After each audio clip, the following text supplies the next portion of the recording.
Price தி Lord. இந்த ஜூலை மாதத்தில் 17ஆம் தேதி ஆகிய இந்த வெள்ளிக்கிழமையின் காலை வேளையில் தேவ சமூகத்தில் வந்திருக்கிற ஒவ்வொருவரையும் கர்த்தர் தாமே ஆசீர்வதிப்பாராக.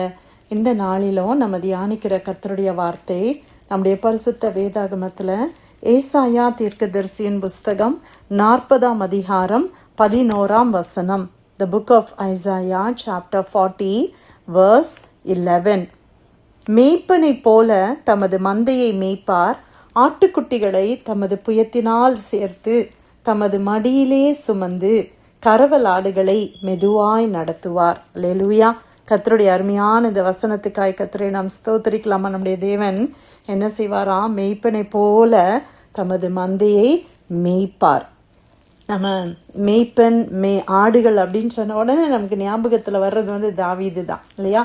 ஏன்னா தாவீது ஒரு மெய்ப்பனாக அவர் இருந்ததை நம்ம பார்க்கிறோம். ஆனால் அந்த காலத்தில் பார்த்தீங்கன்னா ஆண்டவருடைய ஜனமாகி இந்த எபிரேய மக்கள் அவங்களுடைய மெயின் ஆக்குபேஷன், அவங்களுடைய மெயின் தொழில் என்ன அப்படின்னா மெய்க்கிறவர்களாக இருந்தார்கள். அதை தான் யோசேப்பு கூட அவனுடைய சொந்தக்காரர்கள் எல்லாம் அந்த எபிரேய தேசத்திலேருந்து வந்த பொழுது, எகிப்துக்கு வந்த போது கோசேன் என்ற பட்டணத்தில் ஒரு நாட்டில் கொண்டு அவங்களை குடியமர்த்துகிறத நம்ம பார்க்கிறோம். எகிப்தியர்கள் என்ன செய்தார்களாம்? மெய்ப்பர்கள், ஆட்டு மந்தையை மேய்க்கிறவங்களாம் அருவருப்பா நினைச்சாங்களாம்.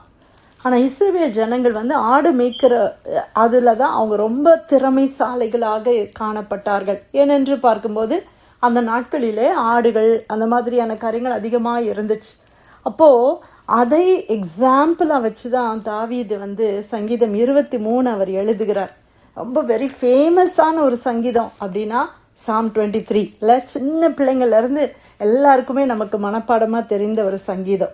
அவரே ஒரு மெய்ப்பனாக இருந்ததுனால அவர் அதை அப்படியே ஆண்டவருக்கு ஒப்பிட்டு அவர் சொல்கிறார், கர்த்தர் என் மெய்ப்பராக இருக்கிறார் இல்லை. அதே போல் ஏசாயா தீர்க்கதரிசி பாருங்களேன், நம்முடைய தேவன் எப்படியா? அவர் ஒரு மெய்ப்பனை போல இருக்கிறார். நம்மெல்லாம் அவருடைய ஆடுகளாக இருக்கிறோம், அவருடைய மந்தையாக இருக்கிறோம். அந்த மெய்ப்பன் என்ன செய்கிறார்? அந்த மெய்ப்பனை போல தமது மந்தையை கர்த்தர் மேய்க்கிறார்.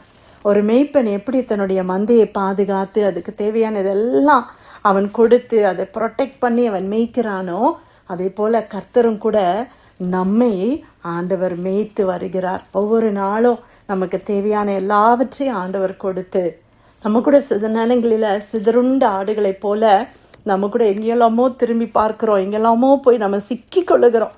ஆனால் தேவன் ஒரு நல்ல மேய்ப்பனாக இருந்து நம்மளை என்ன செய்கிறாங்க? அந்தந்த இடத்துல இருந்தெல்லாம் நம்மளை கொண்டு ஒரு அருமையாய் நம்மை நடத்துகிறார். நம்ம தாழ்ச்சி அடையாதபடி, நம்ம கஷ்டத்தில் போகாதபடி நம்மளை கர்த்தர் பாதுகாப்பாய் நடத்துகிறார். மேய்ப்பனை போல தமது மந்தையை மேய்ப்பார், ஆட்டுக்குட்டிகளை தமது புயத்தினால் சேர்த்து. ஆட்டுக்குட்டி அப்படின்னு என்ன அர்த்தம்? ஆடுகளுக்கு இருக்கிற குட்டி, சின்ன சின்ன ஆட்டுக்குட்டி இல்லை, அந்த ஆட்டுக்குட்டிகளை எல்லாம் என்ன செய்கிறாராம்? தமது புயத்தினால், அவருடைய கரத்தினால் மேய்க்கிறார். நம்ம நிறைய நேரங்களில் ஒரு சின்ன ஆட்டுக்குட்டியை போல் நம்ம இருக்கிறோம். சிலர் நம்ம ஃபோட்டோவில் பார்த்துருப்போம், ஆண்டவர் மெய்ப்பனாக இருக்கிறது, ஆடுகள் சுற்றிலும் இருக்கிற மாதிரி பிக்சர்லாம் நீங்கள் நிறைய விஷுவலைஸ் பண்ணியிருப்பீங்க. நிறையா வால் ஹேங்கிங்ஸ் இல்லை கேலண்டர்ஸில் கூட அந்த மாதிரி பிக்சர்ஸ் எல்லாம் நம்ம பார்த்துருப்போம்.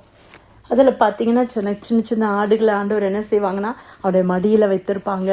சில ஆடுகளை ஆண்டவர் தோளில் சுமந்துட்டு இருக்கிற மாதிரி, மெய்ப்பன் தோளில் சுமக்கிற மாதிரி எல்லாம் இருக்கும் இல்லை. ஆண்டவர் என்ன செய்கிறாரு? ஆட்டுக்குட்டிகளை தமது புயத்தினால் ஆண்டவர் சேர்த்து கொண்டு தமது மடியிலே சுமந்து, ஆண்டவர் மடியில் நம்மளை சுமக்கிறாராம். பிரியமானவர்களை, அதை யோசித்து பார்க்கும்போது நம்மெல்லாம் ஆண்டவருடைய மடியில் சுமக்கப்படுகிறோம். ஒரு மடியில் யார் இருப்பா? யோசித்து பாருங்க. ஒரு தாய் தன்னுடைய பிள்ளை என்ன செய்வோம்? நம்ம மடியில் வச்சு அந்த பிள்ளைங்களை தாளாட்டுவோம், இல்லை அந்த பிள்ளைங்களை நம்ம ஆறுதல் படுத்துவோம், இல்லை மடியில் படுத்துக்கோ அப்படின்னு நம்ம சொல்கிறோம். அது என்ன, எதை காட்டுகிறதுனா ஒரு அன்பு இல்லை, அந்த பரிவை காட்டுகிறது, அந்த ஒரு க்ளோஸ்னஸ் அது காட்டுது. ரொம்ப அன்பாக இருக்கிறவங்களுடைய மடியில் தான் நம்ம இருப்போம் இல்லையா? யாரோ ஒரு ஸ்ட்ரேஞ்சருடைய மடியில் நம்ம இருப்போமா? இருக்கவே மாட்டோம். அப்போ ஆண்டவர் நம்ம எவ்வளோ க்ளோஸாக ஆண்டவர் நம்மளை நடத்துகிறாரு பாருங்களேன். ஆட்டுக்குட்டிகளை தமது புயத்தினால் சேர்த்து தமது மடியிலே சுமந்து கரவல் ஆடுகளை மெதுவாய் நடத்துவார். இந்த கரவல் ஆடுகள் அப்படின்றது எதை குறிக்குது? அந்த குழந்தை பிறந்த, அதாவது அந்த ஆட்டுக்குட்டிகளை ஈனும்படி அந்த ஆடு அந்த ஆட்டுக்குட்டியை அந்த அந்த தாய் ஆட்டை அது குறிக்கிறது. கறவல் ஆடுகள் பெற்றெடுத்த ஆட்டு, த மதர் வித் த ஃப்ளாக்ல அந்த மதர் கோட் அவ்வளோ ஒரு டெண்டர் டைம். நம்மளாம் யோசித்து பாருங்க, நம்ம பிள்ளைகளை பெற்றெடுத்த நேரங்கள் நம்ம பார்க்கும்போது ரொம்ப ரொம்ப வீக்காக நம்ம இருப்போம். ஏன்னா நம்ம பாடி அப்படியே டோன் அவுட் ஆகி நம்ம அவ்வளோ வீக்காக இருக்கிற நேரம். அப்போ ஆண்டவர் என்ன செய்கிறாரா, கறவல் ஆடுகளை ஆண்டவர் எப்படி நடத்துகிறாராம், மெதுவாய் நடத்துகிறாராம். அப்போ அந்த கறவல் ஆடுகளுக்கு என்ன இருக்காது, பலனே இருக்காது. ஏன்னா அப்போ தான் அது ஒரு குட்டியை ஈண்டு எடுத்திருக்கிறது.